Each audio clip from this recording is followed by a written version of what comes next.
this kid was having a hard time with bullies. And when I got to his email, I got to it, called his family up, said, hey, what's going on? You know, it was David Goggins. They were all happy to hear it. He had killed himself. You need an antidote to suffering, and it has to be deep. And deep moves you tectonically, and it's not a trivial thing. But that's better than happiness. And maybe if you're lucky while you're pursuing that and while you're immersed in it, you get to be happy, and you should fall on your knees and be grateful for that when it happens. It's a gift. It really is a gift. And it comes upon you unexpectedly, your happiness. But you aim to climb uphill to the highest peak you can possibly envision. And that's better than happiness. Regardless of where you currently find yourself in life, no matter how difficult things may seem, remember that this isn't the end of your journey.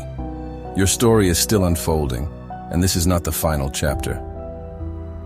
While it might be challenging at the moment, if you hang in there and persevere, you'll discover that tough times do pass. By using your pain to build your character and find meaning in your struggles, you can turn your life around and become a source of inspiration for others. If we could celebrate every breath that we take, because nothing's a guarantee. If we could celebrate the breath and the exhale, which is being alive, without, oh, my car won't start. And one of the most worrisome things that I went through for years is you're freaked out about your past.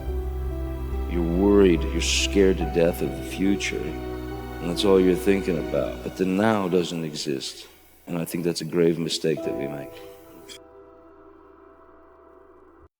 The world is currently facing a significant mental health crisis, with many people experiencing depression at some point in their lives. It's essential to understand that our negative feelings often result from our consistent thought patterns and beliefs. Chaos is coming. It's like when that's happening in your life, you might want to be doing something that you regard as truly worthwhile, because that's what will keep you afloat when everything is flooded.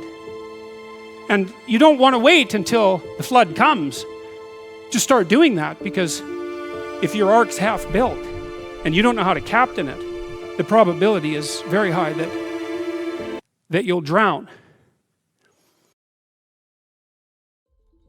Don't give up.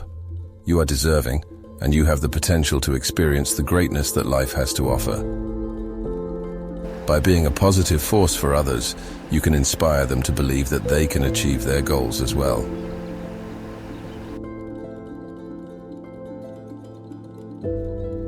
The first woman I ever loved, we had a big breakup, and that breakup sent me down into depression and suicidal planning. And it's tough to dispense advice to people other than get help. And I'll share why. Because that time in my life, I had so many people coming up to me. My friends would come into my dorm room, and Brendan, let's go do something. And the hope is lost. And what people, I think, make the mistake of trying to do is hype people up. Everything's gonna be okay, you're gonna be great. And what people need who are suicidal is serious psychological intervention. They need to seek support and help.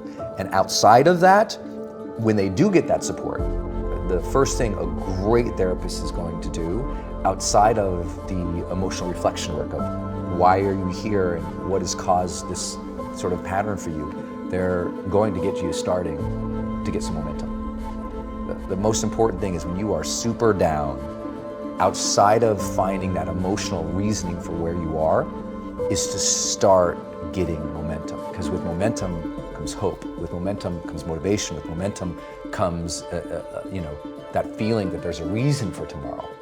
And so it's as simple as just saying, okay, what are 3 things I'm going to do today? And I don't mean that like a lot of personal development guys would say, like, what are your 3 big goals for the day? Arr! I'm like, dude, sometimes that first goal is, I'm going to shower today. I'm really going to shower today. I'm gonna walk to the library. And I'm gonna come home. And that's all they got. Like literally, that's all they got. And you gotta honor that struggle when you're in that place. Like know that where you're at, it is okay that you're there. And now you're gonna need help. And now you're gonna have to set up some daily practices just every day, win a little bit. Not like win your dreams, not like crush through goals, not like be a badass, not like, no, just momentum, man. You know, most of the guys I've dealt with in that position who were suicidal, outside of their therapeutic work, I said, the most important thing you can do is win the moment. Remember, the only way you can fail is if you give up. Every time you fail, you come one step closer to success. You are not scared. You are courageous. You are not weak. You are powerful. You are not ordinary. You are remarkable.